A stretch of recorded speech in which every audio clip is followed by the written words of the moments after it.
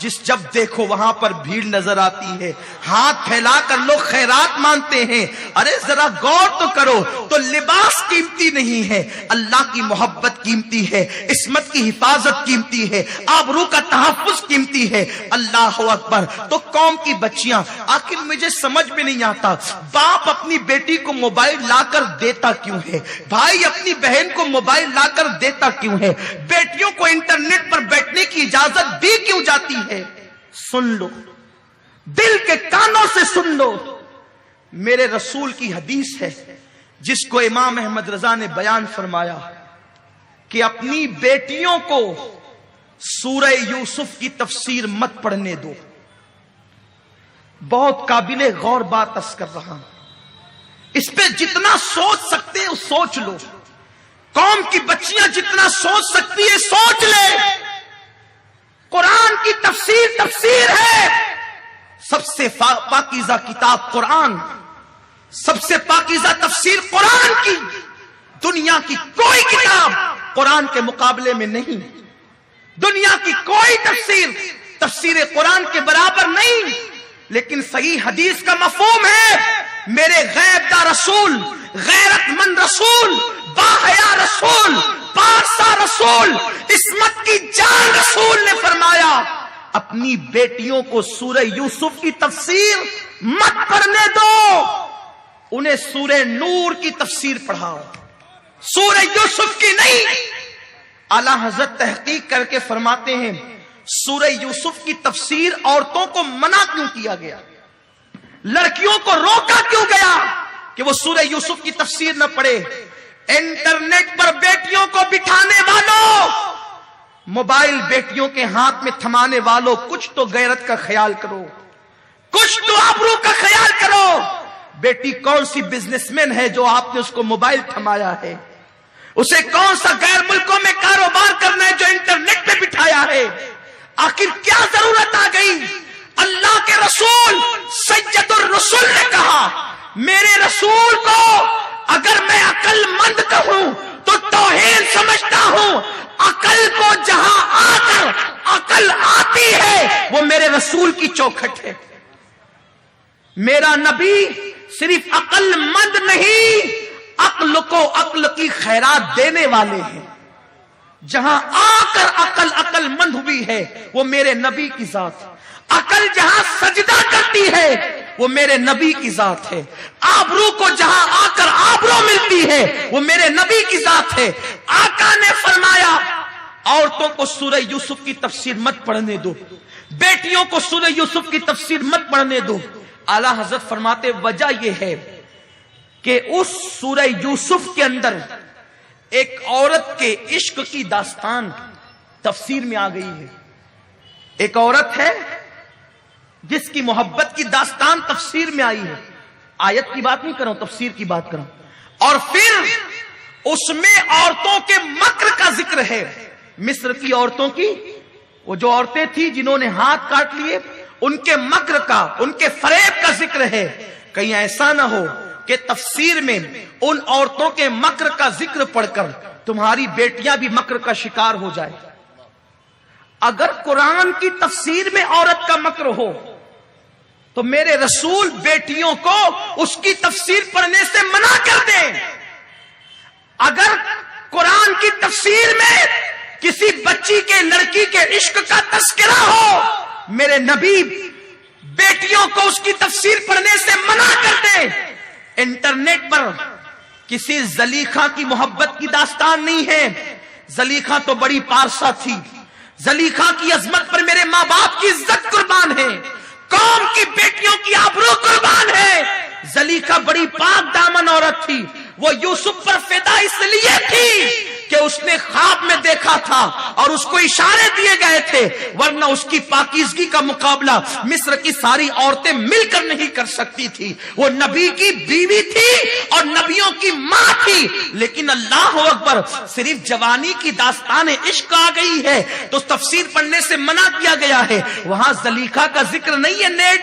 Net پر تو وہ نچنیا عورتوں کا ننگا ناچ ہے، ان کی عریاں تصویر ہے، زنا کے مناظر ہے. جب سورہ یوسف کی تفسیر بچیوں کو پڑھنے سے روکا گیا تو پھر تمہاری بیٹیوں کو نیٹ پر بیٹھنے کی اجازت کس نے دی؟ آدھا ایک گھنٹہ رات دیر گئے تک اجنبی مردوں سے فون پر گفتگو کرنے کی اجازت کس نے دی؟ چھین لو بیٹیوں سے موبائل، کوئی ضرورت نہیں ہے موبائل کی. اپنی بیٹیوں کے ہاتھ میں موبائل کی بجائے تسبیح تھما دو، بیٹیوں کے ہاتھ میں انٹرنیٹ کی بجائے سورہ نور کی تفسیر ان کو دے دو. بیٹیوں کو معاذ اللہ پھدکنے اور پارکوں میں گھومنے کی اجازت دینے کی بجائے ان کو مصلی پر بٹھا دو. خدا کی قسم بیٹی کردار فاطمہ کا آئینہ دار بنے گی تو اس سے پیدا ہونے والا بچہ ڈاکو لٹیرا زانی نہیں بنے گا، بلکہ امام حسین کا کردار لے کر وہ پیدا ہوگا. آج ضرورت ہے کہ بیٹیوں کو پھر 1400 سال پیچھے لوٹنے کی. لوٹو پیچھے، 14 صدیاں پیچھے لوٹو پیچھے، صحابہ کے دور میں لوٹو، تابعین کے دور میں لوٹو، تبع تابعین کے دور میں لوٹو. یارو مجھے حیرت ہوتی ہے جس نبی نے عورتوں کو مسجد میں آنے سے روکا. حدیث پاک تو ہے اللہ کی بندیوں کو مسجد میں آنے سے مت روکو، لیکن ایک حدیث پاک اور ہے، اور اس طرح کی بہت سی حدیثیں. ایک عورت آئی، عرض کی آقا میں آپ کے پیچھے نماز پڑھنا چاہتی ہوں، آپ کی امامت، آپ امام ہو، لوگ آپ کے پیچھے نماز پڑھے ہو تو میں بھی پڑھوں. خدا کی قسم امام الانبیاء کی ابتدا جس کو مل جائے اس کی شان کیا ہوگی. آقا نے فرمایا اے عورت، میرے پیچھے نماز پڑھنے سے، میری مسجد میں نماز پڑھنے سے بہتر ہے کہ تو اپنے گھر میں نماز پڑھ. نبی پاک نے اپنی ابتدا اور اپنی مسجد سے بہتر عورت کی عزت کی خاطر گھر میں نماز پڑھنے کا حکم دیا. تو جس اسلام کے قانون نے عورت کو مسجد میں آنے کی بجائے گھر میں نماز پڑھنا افضل قرار دیا، اس مذہب کی عورتیں سنیما دیکھنے کہاں جاتی؟ سنیما گھر جاتی. مساج کرانے مساج گاہوں پر جاتی. سروں کو سوارنے بیوٹی پارلر میں جاتی ہے. یہ سب زنا کی طرف لے جانے والے راستے، بے حیائی کی طرف لے جانے والے راستے. آقا فرماتے ہیں عورت جتنا گھر میں رہے گی اس کی عزت ایسے ہی محفوظ رہے گی جیسے شیشی میں رہنے والے عطر کی خوشبو محفوظ رہتی ہے. عورت اسی جب باہر نکلے اس کی عزت بکھر جائے گی جیسے شیشی کا منہ کھلنے کے بعد خوشبو بکھرتی ہے. کتنا بھی طاقتور مرد ہو، شیشی کا منہ کھلے گا تو خوشبو بکھر جائے گی. خوشبو کوئی روک سکتا ہے؟ جیسے تمہارے ہاتھ میں عطر کی شیشی کھولنے کے بعد خوشبو پہ کنٹرول نہیں، ویسے عورت کو باہر نکالنے کے بعد اس کی آبرو پر تمہارا کنٹرول نہیں رہتا. بہت سے مردوں کو دیکھا جا رہا ہے ہوٹلوں میں اپنی عورتوں کو ساتھ لے جاتے کھلانے کے لیے، پارکوں میں اپنی بیویوں کو ساتھ لے جاتے گھمانے کے لیے. کیوں؟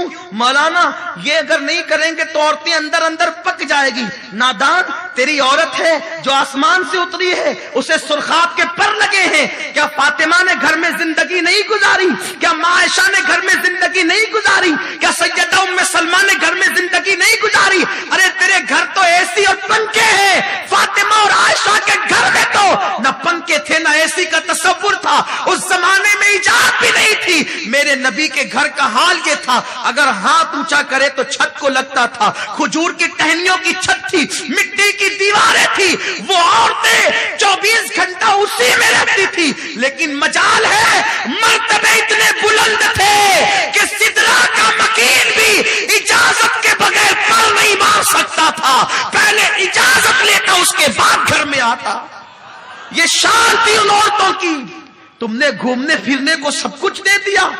یاد رکھو میرے رسول نے فرمایا عورت کے لیے عیادت سے بہتر، میت میں شرکت سے بہتر، تعزیت کی محفل میں جانے سے بہتر اپنے گھر میں رہنا ہے. تعزیت عیادت کیا ہے؟ آقا فرماتے ہیں جب تم بیمار کی عیادت کے لیے جاتے ہو ہر قدم پر 1 سال کی عبادت کا ثواب ملتا ہے. بیمار کی عیادت کے لیے جاتے ہو اللہ کی رحمت میں نہاتے ہو، اور جب بیمار کے پاس بیٹھتے ہو اللہ کی رحمت میں گوتا لگاتے ہو. اتنی فضیلت ہے بیمار کی عیادت کی. آقا فرماتے ہیں بیمار کی عیادت سے زیادہ عورت کو گھر میں پردے میں رہنے میں ثواب ملتا ہے. عورت کا حال یہ ہے، عورت سراپا عورت ہے. کاش ہم اپنی بیٹیوں سے موبائل واپس لے لیتے یہ کہہ کر بیٹی تیری خواہش سے زیادہ تیری عزت محترم ہے. انٹرنیٹ پر انہیں بیٹھنے سے منع کر دیا جاتا بیٹی انٹرنیٹ پر تیری خواہش سے زیادہ تیری آبرو محترم ہے. میرے پیارے آقا علیہ السلام کے پیارے دیوانوں بس اپنی گفتگو کو اختتام کی طرف لے جاتے ہوئے عرض کروں اللہ اکبر. یاد رکھیں زندگی میں میری بہنوں کیسا بھی موڑ آ جائے کیسا بھی وقت آ جائے کبھی پاک دامنی کا دامن نہ چھوڑنا کبھی حیا کا دامن نہ چھوڑنا. کتنی بھی مصیبت آ جائے کتنی بھی پریشانی آ جائے سب کچھ برداشت کر لینا لیکن آبرو کو لٹنے نہ دینا. سب سے قیمتی سرمایہ تمہاری آبرو ہے تمہاری عزت ہے. میرے اللہ نے تمہیں کعبے سے بلند کیا ہے کعبے کی عزت سے زیادہ تمہاری عزت کر دی ہے. میری بہن تیرے قدموں میں میرے اللہ نے جنت سمیٹ کر رکھ دی ہے. میرے نبی نے فرمایا الجنت تحت اقدام الامہات جنت تمہارے ماؤں کے قدموں کے نیچے ہے تمہارے قدموں میں جنت سمٹ آئی ہے. میری بہن تو وہ ہے سیدی اعلیٰ حضرت فرماتے ہیں جب دلہن گھر میں آئے اس کے پیروں کو دھو لو اور دھو کر کے گھر میں چھینٹے دے دو. جب تک وہ دلہن تمہارے گھر میں رہے گی اللہ کی رحمتوں کا اور برکتوں کا نزول ہوتا رہے گا. اے عورت تیرے پیر کتنے محترم ہیں دھل لیے جائیں تو تیری زندگی بھر گھر میں برکتوں کا رحمتوں کا نزول ہو. عورت تو نے اپنے مقام کو نہیں سمجھا تو نے اپنے مرتبے کو نہیں سمجھا.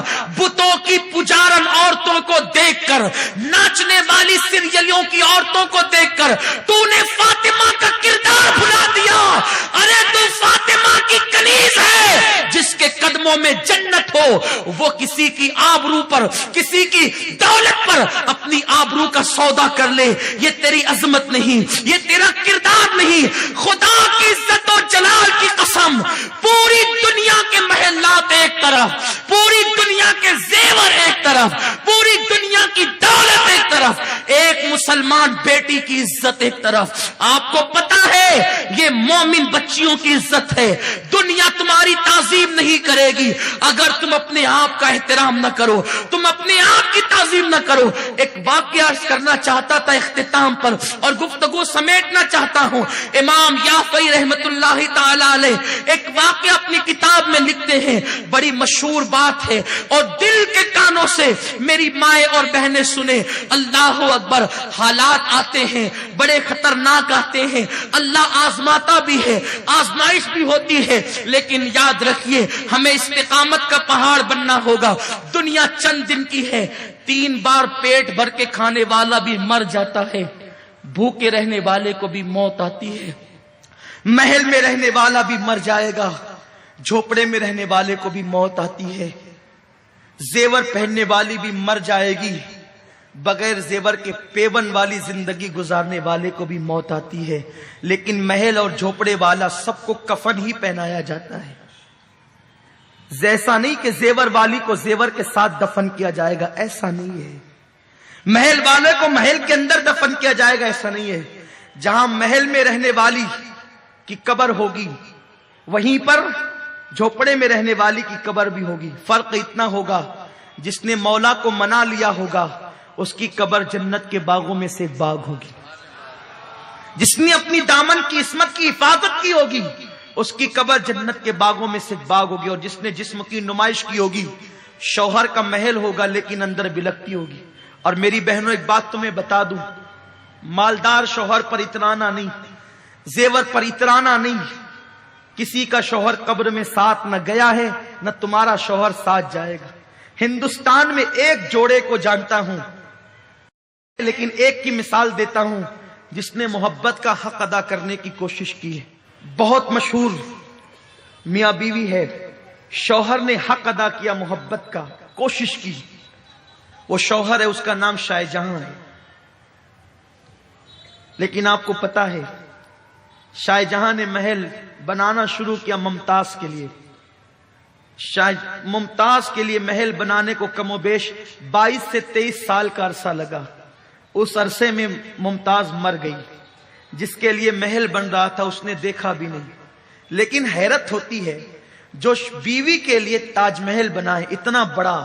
اس زمانے میں جب تاج محل بنانے کی بات انجینئر سے کی تھی شاہ جہاں نے اور اس نے ایک دم اخلاص کے ساتھ اپنی بیوی کے لیے بنانے کا ارادہ کیا تھا.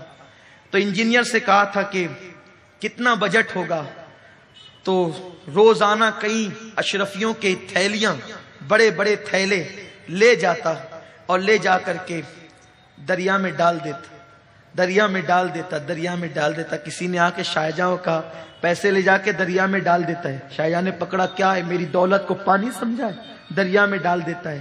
نہیں, پانی نہیں سمجھا, بتانا اتنا چاہتا ہوں, میں نے تو آپ کے پیسے چھپا کے رکھے, کنکر اس تھیلی میں بھر کے ڈالتا تھا تاکہ آپ کو احساس ہو جائے جیسے دریا میں یہ ڈال رہا ہوں نا کنکر پیسے کی شکل میں, ایسے ہی دریا میں پیسے ڈالنے پڑیں گے جب تاج کھڑا ہوگا. اور 23 سال یا 22 سال کی قلیل مدت میں تاج بنا. آج بھی لوگ اس کو ملکوں سے دیکھنے آتے ہیں, لیکن مجھے بس ایک عبرت کی بات, جب میں گیا شاہجہاں کے قدموں میں کھڑا ہوا, ممتاز کے قدموں میں, شاہجہاں کے قدموں میں, اس نیت کے ساتھ, ایک مجدد کی ماں ہے, ایک مجدد کا باپ ہے, نیک لوگ ہیں, لیکن پھر بھی بادشاہ تھا. بیوی کے لیے ممتاز کا سنگھار اتنا تھا, میری قوم کی بچیوں کو نہیں پتا, دودھ سے اسے لڑکیاں نہلاتی تھی. ممتاز کی تاریخ یہ ہے, ہر دن اس کے لیے نئے حوض ہوتے تھے دودھ کے, اور جب وہ گھر سے باہر نکلتی تھی تو صدف کے اندر جو موتی پیدا ہوتا ہے سمندر میں, وہ موتی اس کے بالوں بال پروئے جاتے تھے. میں چیلنج کرتا ہوں, مجھے معاف کرنا بھاؤ نگر کے مالداروں, کتنے بھی مالدار ہو, اپنی بیوی کو وہ سنگھار نہیں دے سکتے جو شاہجہاں نے دیا تھا. لیکن حیرت کی بات یہ ہے, بہت معمولی سی بیماری ممتاز کو آئی, اور جلگاؤں جائے موت, ایک علاقہ اس کا نام جلگاؤں تھا, وہ جلگاؤں نہیں جہاں پر جو ضلع ہے وہ جلگاؤں نہیں, اس سے قریب میں ایک علاقہ دیہات چھوٹا سا جلگاؤں, تو وہاں پر بہت بڑا طبیب رہتا تھا.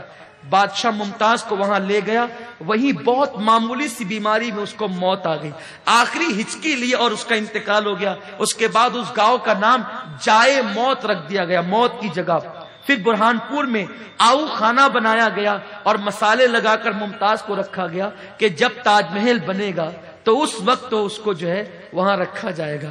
حیرت ہوتی ہے, جو بیوی کے لیے تاج محل بناتا تھا, جائے موت تک کے علاج کرنے کے لیے لے گیا تھا, مسالے لگا کر کے آؤ خانے میں رکھا تھا, ابھی بیوی کو دفن ہونے میں برسوں بچے تھے. شاہجہاں نے فیصلہ کیا کہ مجھے دوسری بیوی کے ساتھ شادی کرنی. لوگ حیرت زدہ تھے کہ جب تک جسم میں روح تھی اسی کی خوشی کے لیے تاج محل بن رہا تھا, ابھی اسے قبر کے اندر بھی نہیں سلایا, ابھی تدفین کو برسوں باقی ہے, تاج محل بنے گا تب یہ دفن ہوگی. لیکن بادشاہ نے فیصلہ کیا کہ دوسری شادی کرنی ہے.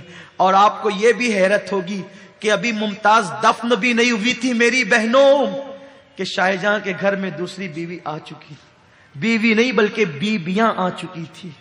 تم نے کس سے دل لگایا ہے؟ شوہر کا حق ادا کرو, لیکن یہ نہیں کہ اللہ کو بھول جاؤ. محلوں میں رہو تو قبر کو بھول جاؤ, یہ نہیں ہونا چاہیے. زندگی میں مراحل آتے ہیں, دل کسی سے نہ لگاؤ, دل لگانا ہے تو محبوب خدا سے لگاؤ. حقیقت میں محبت پیدا کرنا ہے, حبیب خدا سے محبت پیدا کرو, وہ محبت قبر میں بھی کام آئے گی. تو المختصر, بہت مختصر عرض کروں گا شارٹ پر. امام یافعی فرماتے ہیں, دو دوست تھے, آپس میں محبت تھی, پیار تھا, الفت تھی, لیکن اتنی گہری دوستی کہ ایک سے دوسرے کا راز پوشیدہ نہ تھا. ایک دوست کی کیفیت اور پوزیشن یہ تھی کہ وہ اپنے ہاتھ کو آگ کے اندر ڈال دیتا تو آگ اس کے ہاتھ پہ اثر نہیں کرتی, آگ کا کوئی اثر اس کے ہاتھ پہ نہیں ہوتا. دوست نے پوچھ لیا, یار یہ بتا, تو آگ کے اندر جلتے ہوئے انگاروں میں ہاتھ ڈال لیتا ہے لیکن آگ تیرے ہاتھ پہ اثر کیوں نہیں کرتی, وجہ کیا ہے؟ دوست نے کہا, یار بڑی طویل داستان ہے, پھر کبھی سنائیں گے. اس نے کہا نہیں, یہ کیا دوستی ہے کہ دوست بھی بناتا ہے راز بھی چھپاتا ہے. دوست وہ نہیں ہوتا جس سے راز چھپتے ہیں, دوست تو وہ ہوتا ہے جس کے سامنے کوئی راز ہی نہیں رہتا. بتانا بھائی کیا بات ہے؟ تو اس نے بتایا, دیکھ تجھے معلوم ہے کہ میں مالدار ہوں, میں پہلے بھی مالدار تھا, میرا باپ بھی مالدار تھا. ہوا یہ کہ میں نے جوانی کی دہلیز پہ قدم رکھا اور میں خوبصورت بھی، اللہ نے مجھے حسن بھی دیا، جوانی بھی دی، طاقت و قوت سب دی. تو پھر ہوا یوں کہ ایک رات، ایک شب میں گرمی کے موسم میں اپنی ٹیرس پر، اپنے بالا خانے پر ٹہلنے کے لیے رات کو گیا تھا. تو میں نے کیا دیکھا کہ میرے سامنے والے گھر میں، اس کے ٹیرس پر، اس کے بالا خانے پر ایک خوبصورت لڑکی ٹہل رہی ہے. اس کا چہرہ چاند میں ایسا چمکتا نظر آیا کہ میں دل دے بیٹھا، اس سے پیار ہو گیا. میں نے اس کو کہا، اے لڑکی، میں تیرے قدموں میں دولت کا انبار لگا دوں گا، بس میں جو چاہتا ہوں تو کر لے. لڑکی نے میری ایک نہ سنی. دن گزرتے گئے، رات گزرتی گئی، زندگی تمام ہوتی گئی. حالانکہ یہ ہوا کہ میں نے کوئی دن کسر نہ چھوڑی، کوئی رات کسر نہ چھوڑی. میں ملنے کی کوشش کرتا، دولت کی لالچ دیتا، مال کی لالچ دیتا، ہر چیز کی میں نے لالچ دی. لیکن وہ لڑکی تس سے مس نہ ہوئی، اس نے میری ایک نہ سنی. اس لیے کہ وہ بیٹی کی پرورش مصطفیٰ کریم صلی اللہ علیہ وسلم کی تعلیمات کے سائے میں ہوئی تھی. وہ پاکیزہ ماحول تھا اس کے گھر کا. یہ ہوا کہ چند دنوں کے بعد اس کی شادی ہو گئی کسی گھرانے میں. اتفاق سے اس لڑکی کی شادی ایک غریب اور مزدور گھرانے میں ہوئی. اور پھر یہ ہوا کہ اللہ اکبر، وہ ماں بھی بن گئی، بلکہ اس کے 3 بچے ہو گئے. ایک وقت وہ آیا کہ ہمارے علاقے میں قحط سالی چھا گئی، قحط کا زمانہ آ گیا. اور جب قحط کا زمانہ آیا تو پھر میرے باپ نے مجھ سے کہا، بیٹے اس وقت غریب بیچارے بھوکے مر رہے ہیں، غریب بے چین اور بے قرار ہے. ایک کام کر کہ تو یہ اناج جو ہے وہ غریبوں میں تقسیم کر، کھانے پینے کی چیزیں غریبوں کے حوالے کر، تاکہ ان کو پریشانیوں سے نجات ملے، انہیں تکلیفوں سے نجات ملے. کہتا ہے وہ جوان، اے بھائی میں بیٹھا ہوا تھا اور لوگوں کو اناج اور کھانے پینے کی اشیاء تقسیم کر رہا تھا. ایسے میں اس قطار میں نے دیکھا کہ جسے میں چاہتا تھا وہ بھی قطار میں کھڑی تھی. میں نے دیکھ کر اس لڑکی کے خط و خال سے پہچان لیا یہ کون ہے. میں نے اس کے کھڑے رہنے کے انداز سے جان لیا یہ کون ہے. تو میں نے اپنے نوکروں سے کہا، جلدی جلدی تم دوسروں کو نپٹا لو، میں ابھی آتا ہوں. اور میں نے اشارہ کر کے اس لڑکی کو اپنے قریب بلایا، اپنے کمرے خاص میں بلایا. بلانے کے بعد کہا، اے لڑکی یہ بتا تو کیوں آئی ہے. اس نے کہا، اے نوجوان میرے 3 بچے ہیں، آخر میں ماں ہوں اور میں بھوک کی وجہ سے میرے بچوں کی بھوک دیکھ نہیں سکتی. میرے بچے بھوک سے بلک رہے ہیں. تجھے معلوم ہے ہر غریب اور مزدور امیروں کے دروازے پہ بھیک مانگ رہا ہے. میرے بچوں کا تڑپنا مجھ سے دیکھا نہیں گیا، میرے بچوں کا بلکنا مجھ سے دیکھا نہیں گیا. میں تیرے دروازے پر آ گئی ہوں، خدارا میری کچھ مدد کر دے، میرے بچوں کے لیے غذا کا انتظام کر دے، میں تجھے بہت دعا دوں گی. اس نوجوان نے کہا، میرے دل میں خیال آیا آج یہ مجبور ہو کر کے آئی ہے، میں اس کی مجبوری کا بھرپور فائدہ اٹھاؤں گا. میں نے کہا، اے لڑکی میں تیرے قدموں میں دولت کا انبار لگا دوں گا، کھانے پینے کی اشیاء کا انبار تیرے قدموں میں لگا دوں گا. تو جو کہے گی تیری ہر ایک سنی جائے گی. بس اتنی سی شرط ہے کہ تو میری اس خواہش کو پورا کر دے جو پہلے دن میں نے رکھی تھی. یعنی کہ اس نوجوان نے اس لڑکی کو زنا کی دعوت دی. اب میں اپنی بہنوں سے پوچھتا ہوں اور آپ سے بھی پوچھتا ہوں، آپ مجھے بتائیں، ایک طرف 3 بچوں کی زندگی ہو اور دوسری طرف عورت کی آبرو ہو، ایک ماں کا فیصلہ کیا ہوگا؟ دیکھو ماں کا فیصلہ ایک الگ چیز ہے. ماں ہے، ماں کی ممتا بڑی جدا چیز ہے، ماں کی ممتا بڑی عجیب چیز ہے.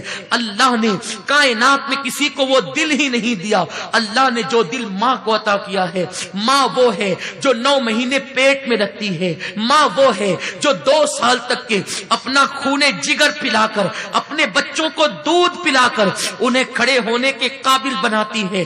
ماں وہ ہے جو اپنا شباب اپنے بچوں کے سینے میں انڈیل دیتی ہے. ماں وہ ہے جو بچے کے گیلے پیشاب پر سردیوں کے موسم میں سوتی ہے. ماں وہ ہے جو خود روتی ہے لیکن اولاد کی آنکھ میں آنسو نہیں دیکھ سکتی. ماں وہ ہے جس کو خدا نے وہ مرتبے دیے ہیں کہ اللہ اکبر، میرے رسول نے فرمایا اگر تمہیں جاننا ہے، اللہ راضی ہے کہ ناراض؟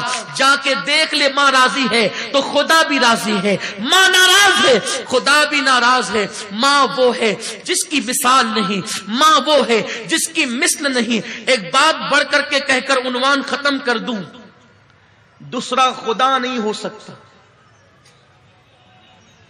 اس جملے کو گانٹھ باندھ لیجئے، ماں کی فضیلت پر اس سے بڑا جملہ میرے پاس ہے نہیں۔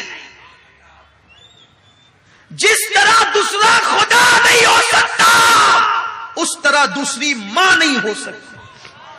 بس ختم۔ باپ کی دوسری بیوی کو دوسری ماں کہتے ہیں، میں اس کی عظمت پہ قربان۔ لیکن ایک بات بتا دوں، ماں ماں ہوتی ہے۔ اب یہ نہیں کہ آپ کی اگر کسی کی دوسری ماں ہو تو وہ شک کرے، نہیں، وہ اس کا احترام کرے، باپ کی بیوی ہے، لیکن ماں ماں ہوتی۔ ایک بچے کی ماں مر گئی، انتقال ہو گیا۔ آپ میں سے بھی کچھ ایسے ہوں گے جن کے سر سے ماں کا سایہ اٹھ گیا ہوگا۔ جب ماں کا سایہ اٹھتا ہے نا تو کلیم کو بھی کہا جاتا ہے، موسیٰ علیہ السلام کو، موسیٰ ذرا سنبھل کر آنا۔ ماں کا سایہ اٹھتا ہے تو موسیٰ کو بھی کہا جاتا ہے ذرا سنبھل کر آنا۔ کہتے ہیں کلیم اللہ پہلی بار تو نہیں آتا، آج سنبھلنے کا حکم کیوں ہے؟ کہا موسیٰ کل تک تیری ماں زندہ تھی نا، تو نکلتا تھا تو آنچل پسار کے دعا کرتی تھی، اللہ میرے موسیٰ کی حفاظت فرما۔ اب ماں چلی گئی ہے دنیا سے، تیرے پیچھے کوئی دعا کرنے والا نہیں ہے، کلیم ذرا سنبھل کر آنا۔ ماں یہ ہے۔ ایک بچے کی ماں کا انتقال ہو گیا، ماں مر گئی، باپ نے دوسری بیوی کی۔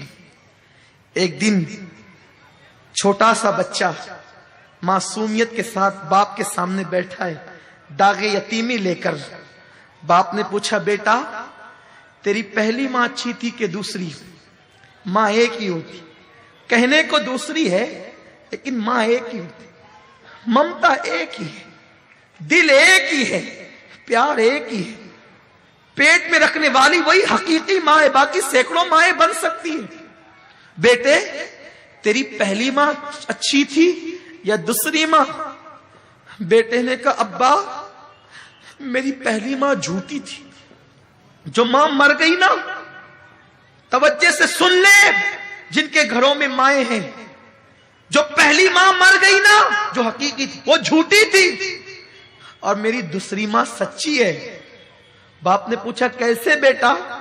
کہا ابا جب اسکول نہیں جاتا تھا نا تو کہتی تھی اسکول نہیں جائے گا نا تو ماروں گی، کھانا نہیں دوں گی، شرارت کرے گا نا بھان دوں گی، کھانا نہیں دوں گی۔ لیکن وہ میری ماں جھوٹی تھی، شرارت کرنے پہ کہتی تھی بھان دوں گی، کھانا نہیں دوں گی، لیکن میں اتنی شرارت کر کے آتا تو باندھتی نہیں تھی، بھوکا نہیں رکھتی تھی، سر پہ ہاتھ پھیر پھیر کر اپنے ہاتھ سے کھلاتی تھی۔ بچہ اسے کیا سمجھ ہے؟ تو کہتا ہے وہ جھوٹ بولتی تھی، باندھنے کے لیے کہتی تھی، باندھتی نہیں تھی، سر پہ ہاتھ پھرا پھرا کے کھلاتی تھی، کہتی تھی کھانا نہیں دوں گی، پھر بھی کھلاتی تھی۔ جب منہ پھیر لیتا تھا بس پیٹ بھر گیا تو کہتی تھی میرے بیٹے 2 لقمے اور کھا لے، ایک اور لے لے، میرے بچی اور لے لے۔ تو وہ میری ماں سچ جھوٹی تھی، کہتی تھی باندھوں گی، ماروں گی، کھانا نہیں دوں گی، لیکن نہ کبھی مارا، نہ کبھی باندھا، نہ کبھی کھانے سے روکا، بلکہ لاڑ لاڑ سے کھلا۔ دوسری ماں بڑی سچی ہے، جب کہتی ہے نا ماروں گی بہت مارتی۔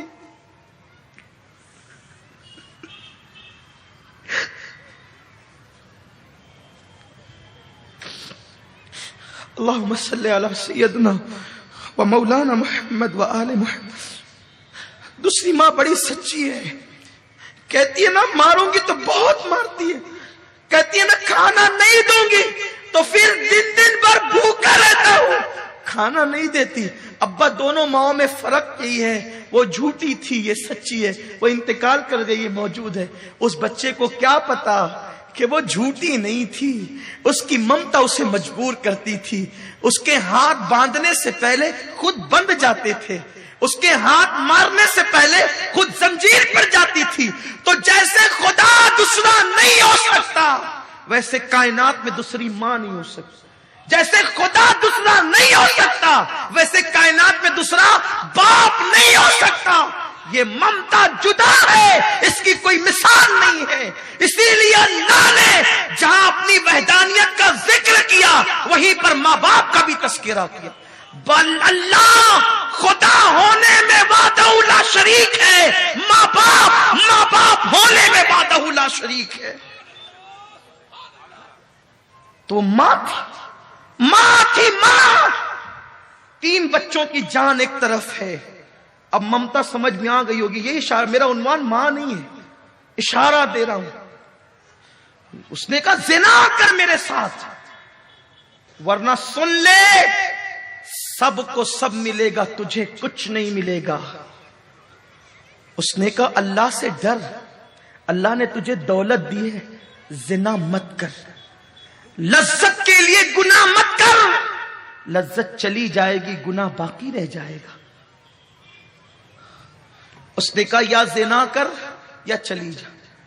پلٹی، مختصر یہ، جب پلٹی تو بچوں نے کہا ماں بھوک لگی، اس نے تسلی دی، پھر بچوں کی تڑپ دیکھ نہ سکی، پھر پلٹی، پھر آئی تو کہا خدا کے لیے رحم، بہت دعا دوں گی، رحم کر۔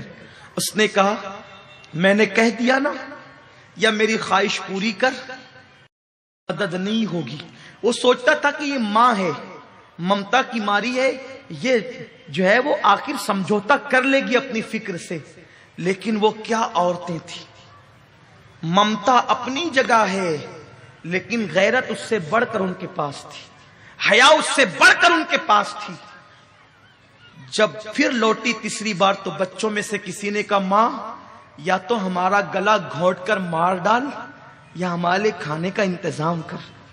یہ جملے نشتر کی طرح، تیر کی طرح دل پر پڑے، اور پھر اس کے بعد اس نے سوچا چلو زنا کر لیتے ہیں، بعد میں توبہ کر لیں، بس یہ سوچ کر چلی، اور کمرے میں گئی اس نیت کے ساتھ کہ بچوں کی زندگی تو بچ جائے گی نا۔ کھڑی ہوئی تو کہا خدا کے لیے رحم کر۔ اس نے کہا میں نے کہہ دیا نا، تو میری خواہش پوری کر دے، ہر خواہش میں تیری پوری کر دوں گا۔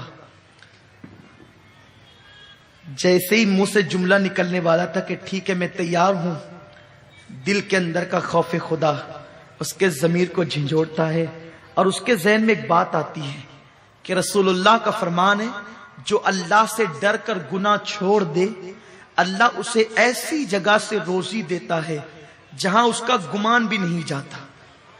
اور پھر کیا ضروری ہے کہ بچوں کو غذا مل جائے گی تو وہ نہیں مریں گے؟ بھوکا ہی مرتا ہے، کوئی ضروری نہیں ہے، پیٹ بھر کھانے والا بھی تو مر جاتا ہے۔ تو اس نے کہا اے نوجوان سن لے، اپنے ایک ایک بچے کو تڑپ تڑپ کر مرتا تو دیکھ لوں گی، لیکن کبھی اپنی اللہ کی نافرمانی نہیں کروں گی، دامنے غیرت پر کبھی زنا کا دھبا لگنے نہیں دوں گی، اور اب کی بات میں واپس بھی نہیں آؤں گی۔ یہ کہہ کر کے پلٹی ہے، اور سنت فاطمی گھر جا کر یوں ادا کرتے بیٹو انتظار کرو ابھی کھانا آتا ہے۔ مصلی بچھایا، پیشانی کو سجدے میں رکھا، اللہ تو نے چونچ دیا ہے تو دانا بھی دے گا، میرے کریم میرے بچوں کے لیے کھانے کا انتظام کر دے۔ جملے مکمل نہ ہوئے تھے، دروازے پہ دستک ہوئی، سر اٹھا کر کے دروازہ کھولا، وہ جوان کھڑا تھا، اس کے ساتھ اور بھی اس کے نوکر تھے۔ لڑکی نے گرج کر پوچھا اب کیوں آیا ہے؟ کہا مجھے معاف کر دے، جب تو غریب ہو کر اللہ سے اتنا ڈرتی ہے، زنا نہیں کرتی، برائی نہیں کرتی، مجھے مالدار ہو کر اللہ سے کتنا ڈرنا چاہیے۔ آج کے بعد میرا دل بدل چکا ہے، اب تو کیا، میں کسی عورت کو بری نظر سے نہیں دیکھوں گا، میری بہن لے اور یہ تحفہ قبول کر لے، آج کے بعد میں تجھے بہن کہتا ہوں۔ لڑکی نے کہا رک جا، پھر سجدہ کیا شکر کا اور دعا کی اللہ اگر یہ اپنے قول میں سچا ہے تو اس پر دنیا کی اور جہنم کی دونوں آگ کو حرام کر دے۔ وہ جوان اپنے دوست سے کہتا ہے اللہ سے ڈرنے والی اس لڑکی کی دعا کا اثر ہے کہ میں دنیا کی آگ میں ہاتھ ڈالتا ہوں تو آگ میرے ہاتھ پہ اثر نہیں کرتی، امید ہے کہ جہنم کی آگ بھی مجھ پہ اثر نہیں کرے گی۔ عورت اگر سمجھ جائے اللہ سے ڈر کر اپنے دامن کو گناہ سے بچا لے، اس کی دعا میں اتنی تاثیر ہے، جس کے لیے دعا کر دے اس پر دنیا اور آخرت کی جہنم آگ حرام ہو جائے، جہنم اور دنیا کی آگ حرام ہو جائے۔ اے میری قوم کی بیٹیوں، تم بہت بڑی ذمہ دار ہو، اٹھو، عزم کرو، سیدہ فاطمہ کی کنیز بنو، ماں عائشہ کی کنیز بنو، کردار ام سلمہ کو زندہ کر دو، کردار زینب کو زندہ کر دو، ام کلثوم کا کردار یاد دلا دو، سکینہ کی یادیں تازہ کر دو، جو تمہیں دیکھے پکار اٹھے۔ جب 14.5 صدیاں بعد کی بیٹیوں کی یہ شان ہے تو نبی کی بیٹی سیدہ فاطمہ کی کیا شان ہوگی؟ چھوڑ دو موبائل کو، چھوڑ دو انٹرنیٹ کو، گندی تصویروں کا دیکھنا چھوڑ دو، سنیما میں جانا چھوڑ دو، انٹرنیٹ پر بیٹھنا چھوڑ دو، باریک اور پتلے لباس چھوڑ دو اور اللہ کی بارگاہ میں سچی توبہ کر لو، اس سے پہلے کہ موت کا فرشتہ آ کر کہے چل، تم پہلے ہی لوٹ جاؤ اللہ کی طرف۔ توبہ کر لو رب کی بارگاہ میں، تہجد گزار بن جاؤ، باوضو رہنے کی عادت ڈالو، روزانہ تلاوت قرآن مقدس کرو، اور مالدار بننا ہے نا، کوئی بڑی بات نہیں مالدار بننا، روزانہ سورہ واقعہ کی تلاوت عشاء کے بعد شروع کر دو اور 450 مرتبہ حسبنا اللہ و نعم الوکیل پڑھو۔ اللہ کی عزت کی قسم، مال چل کر نہ آئے تو پھر دامن پکڑ لینا، یقین تو پیدا کرو۔ جو زبان جھوٹ بولتی ہے اس پہ وظیفے کیا اثر کریں گے؟ جن کے گھروں میں قرآن تاک کی زینت بنا ہوا ہے اس پہ تعویذ کیا اثر کریں گے؟ بدلو، اپنے کردار کو بدلو، سچی توبہ کرو اور اپنی زندگی کو بدلو۔ سنی دعوت اسلامی کا اجتماع زندگیوں کو بدلنے کا اجتماع ہے، زندگیوں کی تبدیلی کا اجتماع ہے۔ جو کچھ ہوا اس سے توبہ کرو۔ ابھی ہم دعا کریں گے، سچی توبہ آپ بھی کریں گے، ہم بھی۔ آپ یہ نہ سمجھنا کہ صرف آپ گنہگار ہیں، آپ سے بڑے گنہگار مجرم ہم لوگ ہیں۔ ہم بھی توبہ کریں گے، آپ بھی توبہ کریں۔ دنیا میں کوئی بندہ یہ نہیں کہہ سکتا اس دور میں میں نے گناہ نہیں کیے۔ اپنے آپ کو بے گناہ سمجھنا ہی سب سے بڑا گناہ ہے۔ تو میری بہنوں، ہم بھی کریں گے، آپ بھی۔ جب ہم جیسے مجرموں کو عزت مل سکتی ہے توبہ کی برکت سے، تو آپ کو کیوں نہیں ملے گی؟ آپ بھی توبہ کرو، بدلو، تبدیلی لاؤ، انقلاب لاؤ۔ پتلے دوپٹوں کو پھاڑ دو، جلا دو پتلے دوپٹوں کو، موٹے دوپٹے پہنو، ان برقعوں کو تاکوں کے اندر پھینک دو جن برقعوں کے اندر نگ اور زینت لگی ہوئی ہے۔ سادے ڈھیلے ڈھالے برقعے سلا لو، ایسے برقعے پہن کے نکلو پہچان نہ سکے کہ کون ہو۔ رنگین برقعے، کلر والے برقعے، ڈیزائن والے برقعے امام غزالی کے فتوے کے مطابق حرام ہے۔ بائیکاٹ کر دو ان برقعوں کا، مت نکلو گھروں سے، مت باتیں کرو مردوں سے، ضرورت پڑے تو سخت لب و لہجے میں ضرورت کے مطابق بات کرو۔ ایسی بن جاؤ کہ دنیا تمہارے پیر کا ناخون نہ دیکھ سکے اور دنیا پکار اٹھے کہ واقعی اب بھاؤ نگر کی عورتیں، ارد گرد کی عورتیں فاطمۃ الزہرا کی کنیز بن گئی ہے۔ ورنہ سنو، شوہر کے گھر سے نکلنے کے بعد تم بھی کاروں میں بیٹھ کر، بائک پہ بیٹھ کر گھر سے نکلی تو زیادہ دن تک یہ ایام نہ رہیں گے۔ صدا عیش دورہ دکھاتا نہیں، گیا وقت پھر ہاتھ آتا نہیں۔ ایک دن وہ آئے گا کہ ایسا نہ ہو کہ ہاتھ میں بھیک کا کٹورا آ جائے۔ بس اختتام پر چلا ہوں۔ زلیخا کی بات میں نے کہی تھی، ہمارے ماں باپ قربان زلیخا پر۔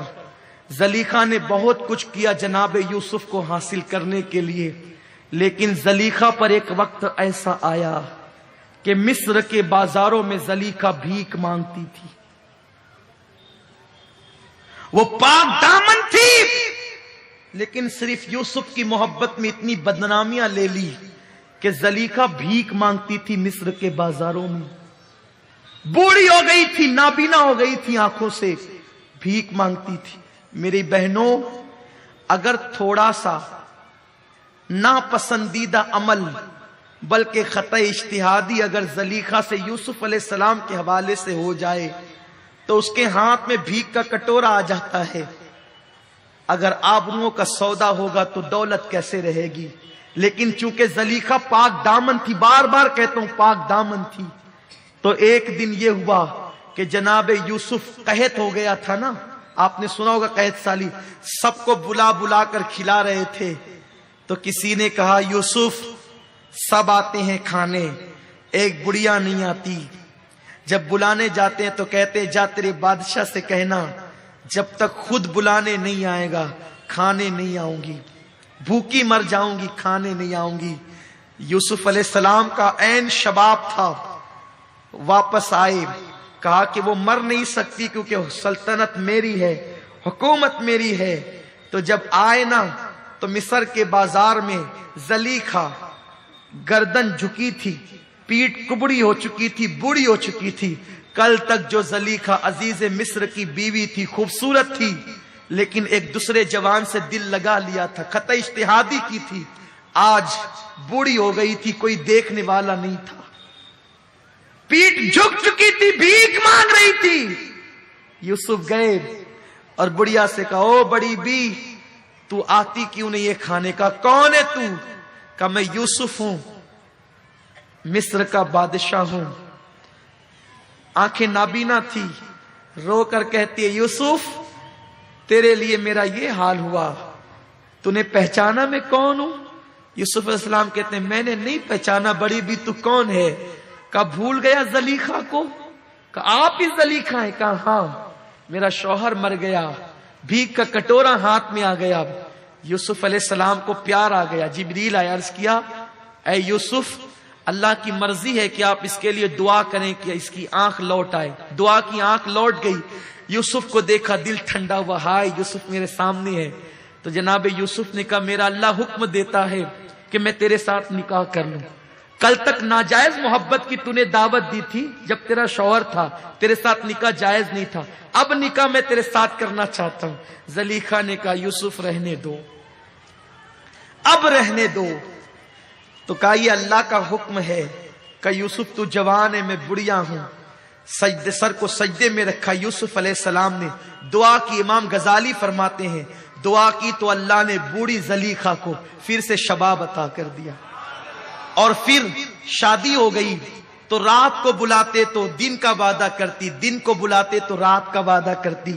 یوسف نے کہا واہ زلیخا، ایک دن وہ تھا کہ میرے لیے دروازے بند کر کے لبھاتی تھی، آج بلاتا ہوں تو آتی نہیں ہے۔